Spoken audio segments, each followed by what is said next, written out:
Salve a tutti, bentornati sul mio canale. Oggi parleremo del mistero di un libro misterioso. Scusate il gioco di parole, ma parleremo del Mutus Liber.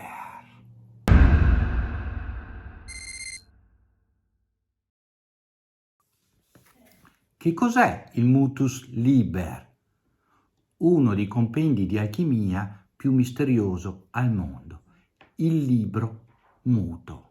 Ebbene sì, oggi vi voglio parlare del Mutus Liber, dal latino il libro muto. È un libro di alchimia molto discusso sia nel mondo dell'esoteria, dove si parla di esoteria, sia nel mondo di chi si diletta nell'alchimia o negli studi degli antichi alchimisti.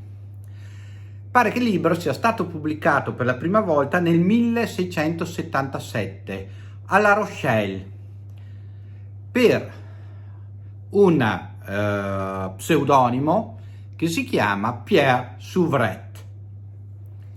Il frontespizio del libro recita Mutus liber in quo tamen tota filosofia hermetica figuris hieroglyphic dipingitur der optimo maximo Deo misericordi consecratus solisque filis artis dedicatis autore cuius nome est altus, cioè l'autore il cui nome è alto.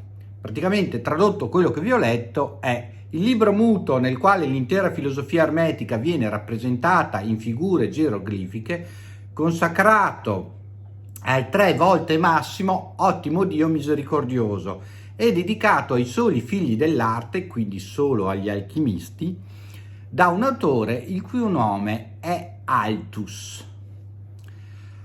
Allora, la caratteristica originale di questo libro offre, l'intera esposizione dell'opera in 15 tavole. Quindi non è un libro con moltissime pagine, non è un libro con chissà quali scritture, chissà quali rivelazioni, ha solo 15 pagine coperte da miniature a tavole, miniature, descrizioni a figure, chiamiamole così. Eppure è un libro dei più discussi degli ultimi anni, anzi degli ultimi secoli direi, ed è un libro in cui si cerca la verità alchemica da sempre. Faccio una premessa, ovviamente io non mi ritengo un espertissimo di alchimia, sono come tutti un curioso, uno studioso. Volevo portare all'attenzione di tutti questo libro di cui non parleremo della connotazione esoterica, che a mio parere non c'è una connotazione alchemica spirituale. Ma vi dirò di più, per quanto questo libro sia stato celato per secoli nell'anonimato del suo autore, oggi sappiamo anche chi è il suo autore. Inizialmente era stato indicato come autore un certo Tollet, medico appunto a La Rochelle, ma poi fu scoperto che nessuna traccia storica e nessun collegamento c'era tra il medico e il libro in questione. In tempi più recenti è stata scoperta una copia del libro, una copia contemporanea poi dell'edizione del Mutus Liber nella biblioteca di Dublino. Il libro, proprio perché era stato depositato alla biblioteca, apparteneva a un medico protestante, quindi non cattolico ma cristiano protestante, che anch'esso aveva vissuto a La Rochelle e si chiamava un tal Bureau, contemporaneo dell'autore del Mutus Liber. Come l'autore del Mutus Liber fu obbligato, a causa dell'editto di Nantes, ad abbandonare la propria patria. Nell'editto di Nantes venivano prescritti, cacciati i cristiani protestanti da parte della Chiesa cattolica, quindi venivano perseguitati. Nel libro appunto ritrovato nella biblioteca di Dublino c'è una notazione manoscritta proprio del contemporaneo dell'autore del libro che recita l'autore Isaac Bulot. E il catalogo della biblioteca annota pure in latino che l'autore è esattamente Isaacus Bulot, cuius anagramma legitur in ultima tabula oculatus abis, fuit autempu pharmaceutitus ruppellins peritimus, cioè fu un peritissimus farmacista, fu un peritato farmacista, quindi un farmacista diplomato ma anche molto conosciuto e bravo. Ecco chi fu l'autore del libro. Infine, nel libro l'autore viene dichiarato con un anagramma che è oculatus abis, che d'altro non è che l'anagramma di Isaac Bulot. Quindi non ci sono più motivi per cercare l'autore. L'autore è stato trovato. Ed è stata fatta una ricerca per quello che riguarda l'autore, e quindi di Isaac Bulot adesso si conosce la biografia e i precisi riferimenti storici. Isaac Bulot è nato il 23 settembre 1619 da Jean, autorevole chirurgo dell'epoca, e ricevuto come maestro speziale a La Rochelle. A partire dal 1649, a causa dell'editto di Nantes, subisce una serie di procedimenti da parte della comunità farmaceutica, quindi da parte dell'ordine dei farmacisti dell'epoca, che gli impediscono di esercitare bottega a proprio nome. Quindi Bulot eserciterà per alcuni anni sotto l'insegna di bottega di una vedova di un altro farmacista.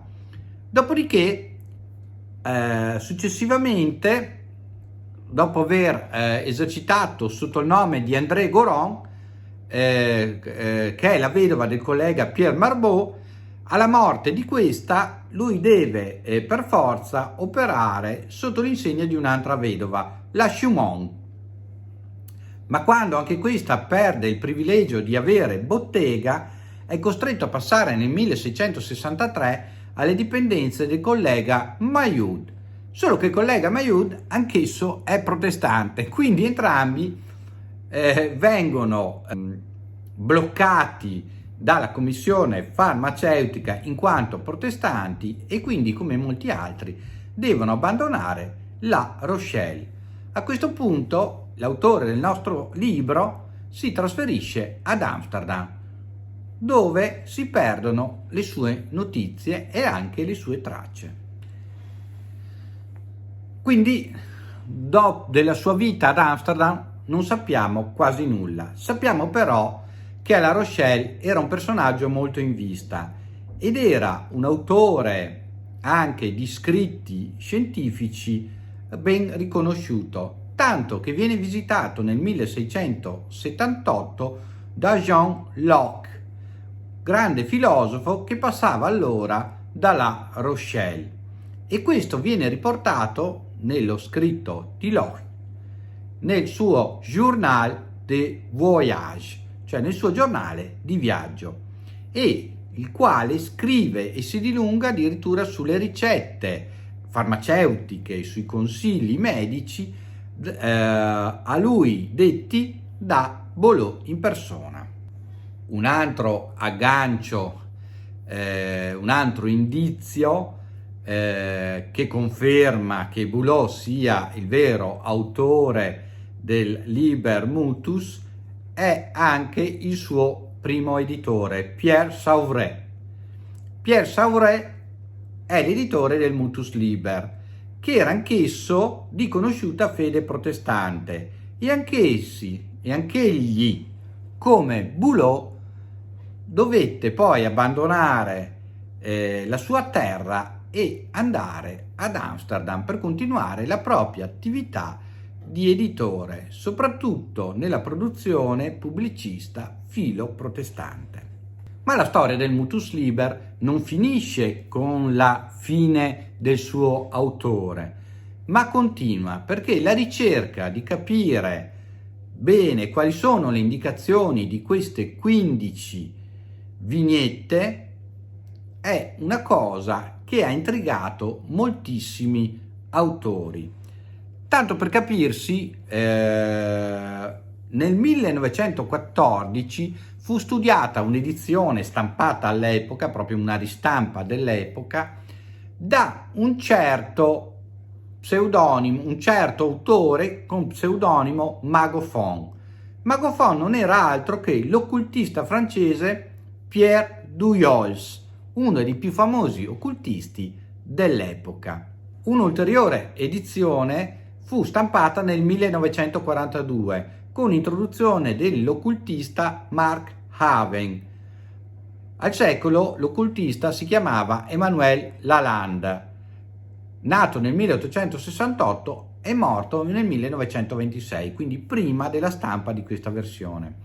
Sempre in lingua francese, nel 1966 viene pubblicata un'altra edizione con il commento di Serge Hatin. L'anno dopo esce l'edizione curata da Eugène Canzali e nel 1979 quella del suo allievo Jean Laplace. Nel 1991 esce in lingua inglese un commentario di Adam McLean e in italiano nel 1974 per i tipi della Arché o dell'Arché di Milano esce il commentario del Mutus Liber di Mino Gabriele. Adesso che abbiamo raccontato un po' di storia del libro, delle sue edizioni, del suo autore, cerchiamo di capire che cos'è il Mutus Liber. Innanzitutto, come abbiamo detto, è un libro senza parole, appunto detto libro muto. È riconosciuto come un classico della tradizione alchemica del XVII secolo. Si compone di 15 tavole prive di alcun commento scritto, che rappresentano vivamente il processo alchemico nel suo svolgimento. Essendo un'opera alchemica riferita solo ai figli d'arte, quindi agli alchimisti, è considerata appunto una grande opera e come tutte le grandi opere alchemiche non richiede una semplice lettura visiva, ma intuizione, riflessione e ricerca profonda, nonché anche una certa sensibilità spirituale. Si può dire che il Mutus Liber si configura come una sintesi di alchimia spirituale, animistica. In realtà non viene mai posto fino in fondo la parte pratica dei momenti alchemici che vengono visualizzati nelle 15 tavole, scusate. Quindi la parte pratica non viene mai definita fino in fondo, ma c'è ovviamente un messaggio secretato da queste immagini. Evince comunque da queste 15 tavole esattamente il modus operandi dei grandi alchimisti francesi dell'epoca, come Casely e Barbauld, i quali essi stessi, oltre a essere già grandi alchimisti, trassero altre ispirazioni dall'opera loro contemporanea, appunto fatta dal nostro farmacista o speziale, come veniva chiamato all'epoca. Eugène Cancelli infatti scrive: nessun libro di simbolismo ermetico può essere comparato al Mutus Liber per interesse e rarità. In esso vi è tutta la filosofia ermetica rappresentata in figure geroglifiche ed è consacrato al Dio misericordioso, 3 volte buonissimo e grandissimo, e dedicato ai soli figli dell'arte dell'autore, il cui nome appunto abbiamo detto è Altus. Nel Mutus Liber possiamo vedere praticamente le 12 fasi dei processi alchemici a cui viene sottoposta la materia. E sono fase 1 calcinazione, fase 2 congelazione, fase 3 fissazione, fase 4 soluzione, fase 5 digestione, fase 6 distillazione, fase 7 sublimazione, fase 8 separazione, fase 9 cerazione, fase 10 fermentazione, fase 11 moltiplicazione e fase 12 proiezione. Le 12 fasi dei processi alchemici, fra le altre cose, corrispondono ai 12 segni zodiacali, a cominciare dall'Ariete. Ovviamente in questo video non vi spiegherò tavola per tavola il libro, però voglio darvi alcuni indizi e spunti di riflessione. In questa tavola che vi faccio vedere adesso, gli angeli che nella prima tavola svegliavano il dormiente ora reggono un vaso chiuso, il vaso dei filosofi, nel quale vediamo Poseidone, il dio del mare con il tridente in mano, che protegge i suoi figlioli, Apollo, il sole, e Artemide, la luna, raffigurati dai bambini. Il vaso in cui sono racchiusi rappresenta il grembo materno, da cui nascerà una nuova vita. Le polarità contrapposte del Sole e della Luna si uniscono per creare un figlio, il Mercurio dei filosofi. Poseidone rappresenta le acque primordiali, da cui la vita si genera, ancora in modo indifferenziato, incarna le forze di una natura vaga e incerta, alla ricerca di una configurazione stabile e duratura. Questa era la seconda tavola o prima tavola dopo la copertina, chiamiamola così, quindi la seconda tavola. Vediamo ora la tavola numero 9. Siamo in presenza di una raccolta di rugiada, non più mediante delle lenzuola come si era visto nella tavola 4, che non vi ho fatto vedere ovviamente, ma nella tavola 4 c'è una raccolta di rugiada tramite delle lenzuola, ma bensì attraverso dei bacilli disposti in ghisa di piramide triadica. Il paesaggio attorno è pure differente, l'anno è a uno stadio più avanzato, i campi sono stati arati, ancora però notiamo i fasci di raggi che convergono a concentrare la preziosa essenza, quindi la rugiada. Il Sole e la Luna in alto ad esprimere la bipolarità dell'operazione, l'Ariete e il Toro a indicare la stagione propizia dell'anno. In basso a sinistra vediamo la donna che versa la rugiada in un'ampolla retta dall'uomo e di seguito a destra la donna la porge ad Hermes. Potrebbe sembrare un gesto d'offerta, ma gli interpreti notano un'espressione di diniego nella donna. Questo sta a indicare che ancora non è giunto il tempo che Hermes la riceva. Hermes ha adesso 10 serpi avvolte attorno al caduceo.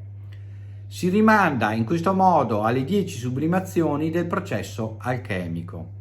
Il 10 è il simbolo della perfezione della creazione, rappresenta la legge perfetta, il decalogo, ed il numero perfetto dei pitagorici. Per chi volesse saperne di più, vi linkerò il sito di Gianfranco Bertagni, gianfrancobertagni.it, nel quale troverete l'intera interpretazione del libro di cui stiamo parlando, del libro muto. Che dire, un libro molto interessante e molto dibattuto nei vari forum di alchimia. Spero di avervi incuriosito per quello che riguarda questo libro. Vi metto ovviamente il link qua sotto in descrizione, dove potrete trovare anche un PDF volendo da scaricare, e vi lascio con un detto degli alchimisti: oculatus abis. Iscrivetevi al canale, condividete questo video, mettete un bel like, ci vediamo nel prossimo video. Ciao a tutti da Ermanno.